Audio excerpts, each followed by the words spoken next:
All right. All right, all right, all right. All right, my young Skywalker. There goes your ride right there. Someday.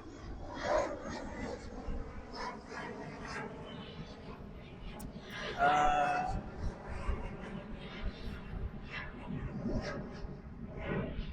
think I'm in the right spot here. Divots, feet. I think I'm kind of in the middle of the frame.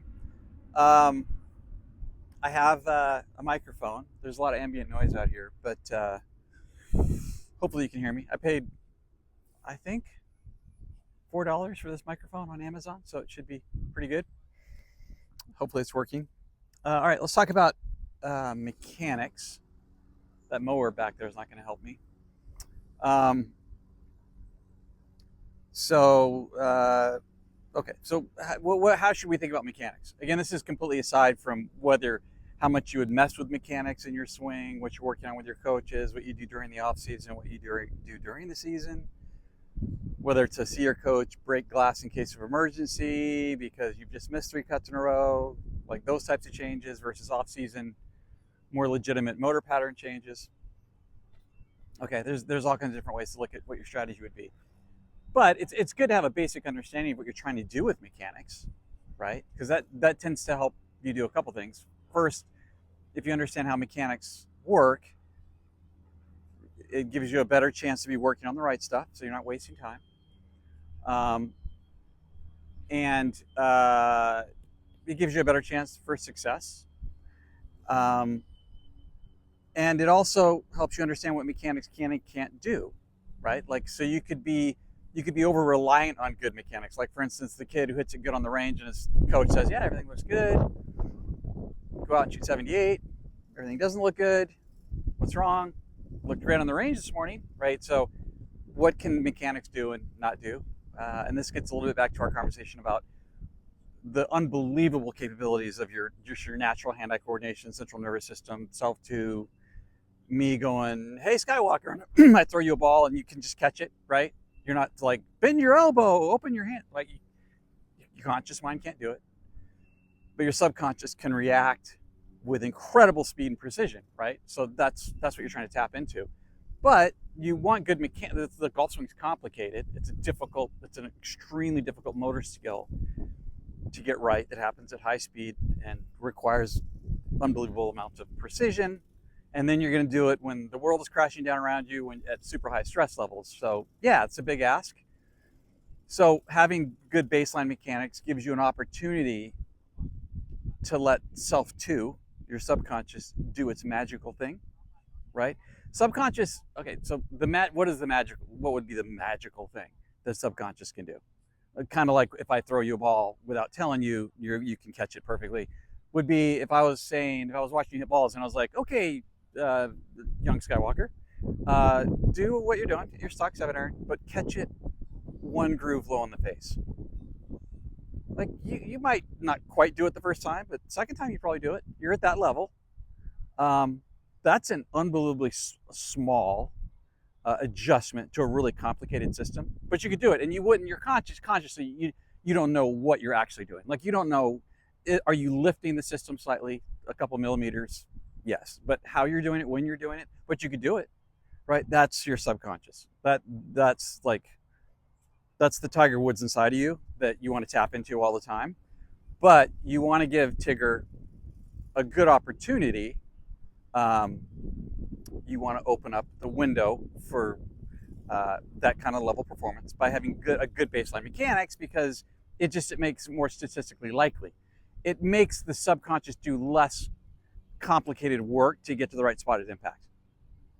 Okay, so when I'm talking about, well, let's talk about rotational equilibrium. This is kind of the way I look at stuff. I mean, you'll hear all kinds of different opinions from different coaches. I agree with you, as a side note, that most coaches suck. We can have that discussion. A lot of overrated guys out there for sure. Don't know what they're doing. Can't really help people. We'll push that aside. I won't go on a side rant on that one. Um, but there's different ways to look at golf swing mechanics. I mean, I have a way, that I think works good. Other people have other ways that are successful. So that's the thing. You start learning about this stuff. There's a lot of different ways to approach it. It gets a little bit more when players get to your level. You have to be a little bit more sophisticated. You have to be a little cleaner with your decision making and problem solving with mechanics or technique. But be that as it may, there are different ways to do it. So why would I say like rotational equilibrium? Because let's look at it like this. Obviously, the golf club is moving in some kind of an orbit around your body, right? And let's say that, and we're going to end up saying this, let's say that you wanted to deliver the club into a certain spot. I mentioned P7.5. Is it exactly P7.5? Well, I don't know. It's when you're swinging the golf club, when essentially you've released the golf club fully, right? You've shifted left with your pelvis. You've gone into rotation phase from P5. You've unloaded all the energy into the last segment of the club. You're releasing, you're moving. You're going full tilt boogie down at the bottom, throwing the club out away from you. You're releasing with no steering corrections. I'll get into that a little bit as well. And then let's say there's no ball there. Okay. So if I came up like this is a good reference point. It's not the only reference point. It's a good reference point where both arms are straight and both the wrist alignments, both wrists are relatively neutral, right? So I don't want to get too close to the camera here. So yeah, so both arms straight out in front of my chest, shaft pointing between my arms, and then wrist alignments neutral. Not flat left wrist, not flat right wrist, neutral, okay? So if I take that, and then I go into just past impact, which would be pelvis left, rotated my hips 35 to 45 degrees open, right knee kicked in, gone into some side bending, started to release the pelvis, chest a little bit back, right shoulder down, right elbow sitting on top of the hip socket, right? Left wrist flat, but going into extension, right wrist completes or gets rid of the bend, right? So there you go, all right? So maybe from your angle, it would look like that, right? So here we go down to impact, P6 the gateway, impact, then total throwout. The arms have completely released and you've done that freely, okay? Is that in line? Yeah, kind of. Okay, so there you go. That's a good reference point, okay. So if I told you I want you to put the club in a certain spot, in that general area, P7.5, where both arms are straight, you've released the club fully, it's going to start hinging back at you. You're going to start to essentially catch the club and gather it back up. But right before that, when you've gone full tilt boogie on the throw out of all the energy to that last segment of the club, if I told you to get to a certain spot there, because the club's moving so fast, you can't just place it there. You've got to arrange the system and make it move such that you can hit that spot reliably with high precision, even consciously. You even got to let self one in on the secret here, right? Because self one's trying to figure out where that spot is, and you're doing that consciously. And you're doing that consciously so you can start to put the pieces together so that then you can release it back to the subconscious.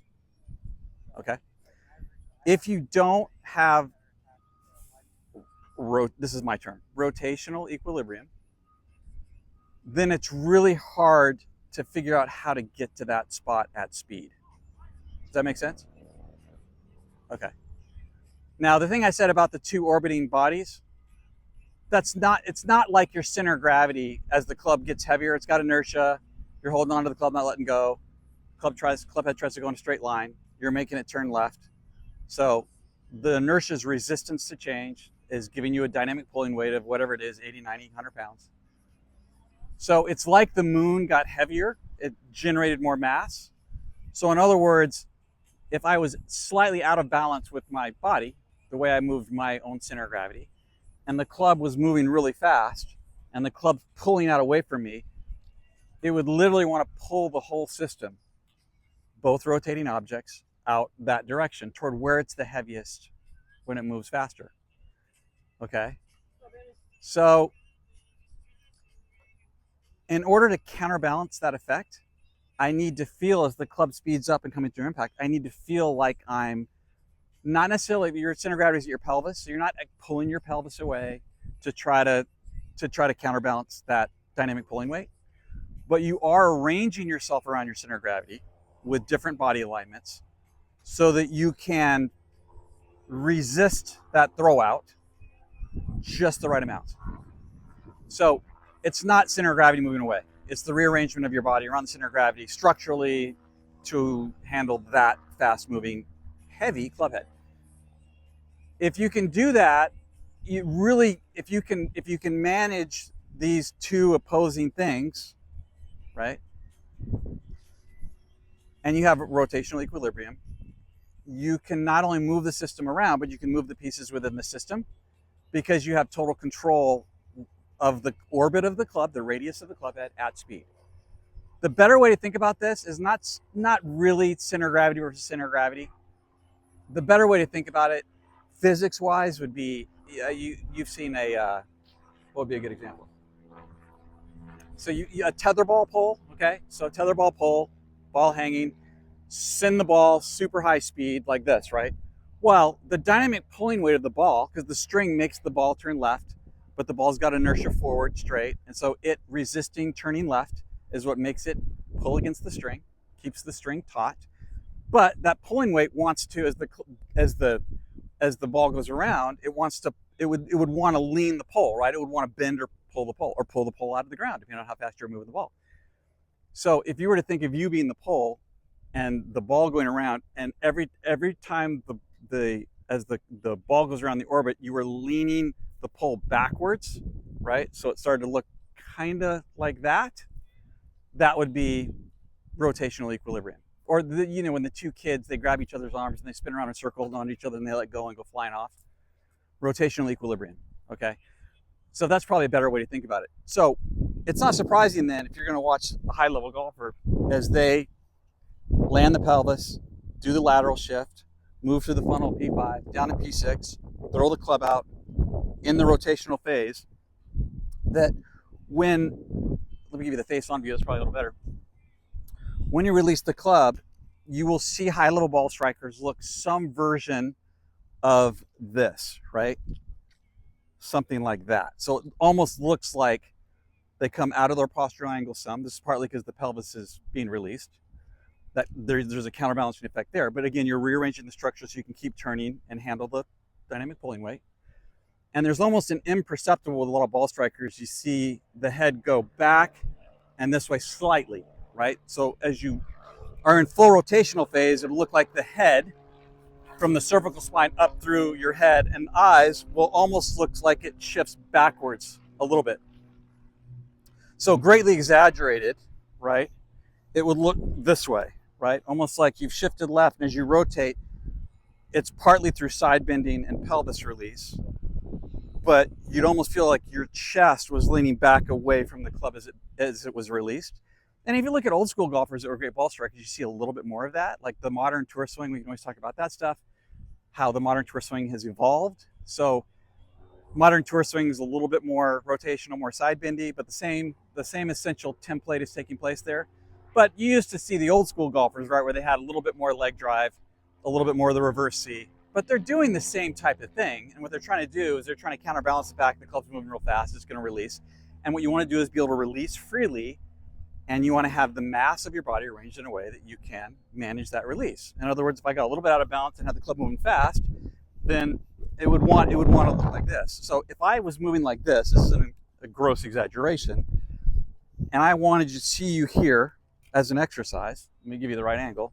I want to see you right there, but you didn't have your mass, your structure of your body arranged properly to handle the sequencing and dynamic pulling weight, then after a split second, it would look like this, right? There'd be no way you could get here because you didn't arrange the two rotating objects to counterbalance each other properly. You can't manage it. You're not in rotational equilibrium.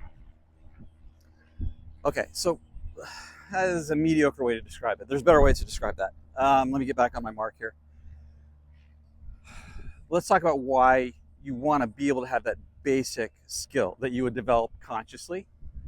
I guarantee you, if I look at your swing, you already have it, right? But why would you generally want to do that to be a high-level ball striker? Well, because if you're going to really talk about what the function of mechanics are, again, there's different ways to do it. But let's do something really basic. Let's say that you went to your coach and you were getting the face over-rotated coming to impact for whatever reason. Face was getting a little closed. You're hitting some smothery ones, some start left draws, and that would be especially bad if you're a guy that plays a cut. You're hitting some double crosses. That was cropping up every now and then, especially when your time scale was getting a little perverted. Especially when you weren't managing time well, it would get worse, okay? If that was true, the club face was getting closed. Let's say we're looking at this neutral position right here. Then what you would do is you would, instead of your coach saying, well, yeah, the face is getting, you're out of sequence, the face is getting a little shut in transition, and then you basically have to hold on to it from P6 through impact because the face is closed. So let's get the face a little more open and not smothered at the top of your backswing. It's like, yeah, okay. But even if you do that, even if you get the face more open, you still may have bad sequencing to get to impact. Now, it'll probably improve it some, but the problem there is that you haven't even entered the funnel to deliver the club. So you're still rushing down a blind alley. Like you really still don't know where you're going. Face is more open, less likely to pull it.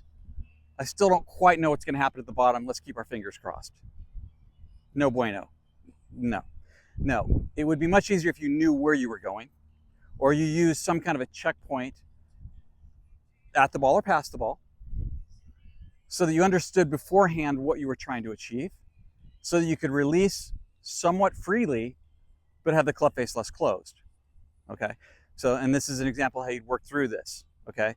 So if I go from this angle here, and here's my, let's call this our, our reference point at P7.5, total throwout, whatever fancy word we want to give it. That's really neutral. You would then go, okay, for whatever reason, I'm close at impact. So, but my path is pretty good. Dynamic lofting is reasonable. All right, I'm going to twist the face open, right? So there it is, the face is open. So what you'd really be trying to do, now you do things back here in the backswing and transition to help you do this, but now you've got it covered from both ends. Now you know what kind of arrangements you're going to make before you hit the P5 funnel, which is the go, no go for launch, to hit the gateway, through the disruption, into total throwout, right? If your coach said, well, look, let's make a little tiny adjustment, let's twirl the knob over here in your transition, or your grip, or how you took the club back, whatever, let's get the face a little less closed. But I also need you to release fully with the club face like that, not like this. That's supposed to be neutral, but for whatever reason, it's not when you're hitting the ball. So you need to feel that, right? So now you're going to release freely into a position at total throwout that feels like the face is looking more upward, right? More open, based on what you were currently doing as your faulty baseline. That would be much easier for you to do. And that's not really a big motor pattern change. Like that would be almost immediately uploadable. Like you wouldn't necessarily want to do it on the last 10 balls warm up before you played a tournament round. But if you were going to try to adjust something effectively and efficiently, and it happened to be something like a closed club face, that would be a really effective way to do it, because you could kind of blend that in to a natural flowing motion. Because if you know where you're going, if you have a destination, right? Both subconsciously and consciously, even with self one dragging you behind, you have a better sense of how to put those pieces together, right? Because you've essentially got it surrounded from both sides of impact, right? So that's why it's kind of important to understand or have some reference point past the ball like that, right? Just to get the club to come down and approach the ball with the right dynamics to deliver the right numbers to the ball to make the ball do what you want to do. Okay, so that would be an example of how you would use that and why you would think about mechanics that way, because it makes fixing things and fine-tuning things, it just makes it a lot simpler. It makes it a lot easier. I mean, you can immediately upload that into your motor pattern and start hitting shots right away and not feel like you're playing connect the dots. So connect the dots is basically the mechanical mind virus. Connect the dots is when you start getting on your 2D video, your iPhone, and you start putting it in different spots. Now you got to do some of that if you're changing stuff, but you want to do that within the context of you want to blend it into the whole motion, and you want to look at what the whole motion is doing on both sides of the ball. I mean, that's just a must. I mean, to me, after having kind of looked at this stuff for a long time, that's the only way you're gonna make effective changes. In the same sense that, like, I had a guy that came in yesterday. He's not gonna make the tour, but he's a mini tour guy. Hits it okay, but he was, compared to the tour average, right? He had plenty of speed, dynamically a little more de-lofted. Spin loft was fine, but lower launch. Average spin for the club he was hitting, slightly lower launch by a degree or two. Path was pretty neutral. Face would be a little open occasionally, right? So I didn't, doing the club hitting stuff, I didn't want to get too much into it, but he was struggling to put up what I know he thought was good numbers. He knew he wasn't hitting it great. And I said, and I wasn't going to try to band-aid something with the club based on the fact that I know he wasn't delivering the club the way he wants to. And so instead of I'm not going to go into golf coach mode, tell him to do weird things with his swing. I'm just going to say, I said, listen, man, just why don't you give me, because you're hitting it start right, hang right, low, launch, medium, spin. Just give me one. I don't care how you do it. Just keep the alignments the same, but try to give me one that almost starts a little left, a little higher in the air, and a little bit with a little shallower divot. Because the issue was he was low launch with average spin because his spin loft was fine, but the handle was more forward and the angle of attack was steep at the same ratio. Okay, so he was getting into the turf pretty good. You know, instead of 4 to 5 down at it, he was 7 and 8 down at it, 6, 7, 8 with a 6-iron. So I said, just give me a sweep, just pluck it off the turf and give me one that starts a little high left, like just a high straight pull, not a pull fade, not a pull draw, just high pull. He did it, so he's a good player. I mean, he has good hand-eye coordination. He did it, and all my numbers like locked into place. Like all the launch and spin came up where I wanted, right? So the reason he was able to do that, because I just kind of tapped into his athleticism. And I said, just give me this shot. I'm not going to tell you where to move your body or put your club. Just give me that shot.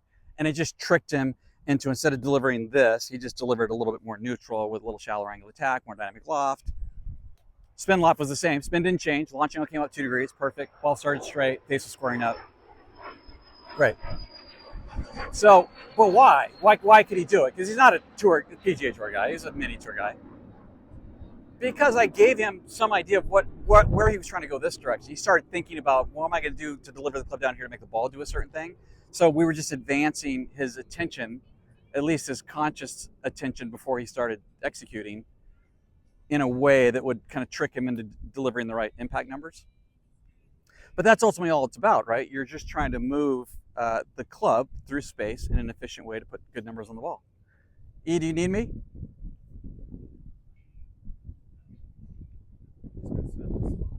Oh, I'm in your way. Okay. Yeah. Okay, young Skywalker, I'm going to pause the video now, and I'll give you part 2 today or tomorrow.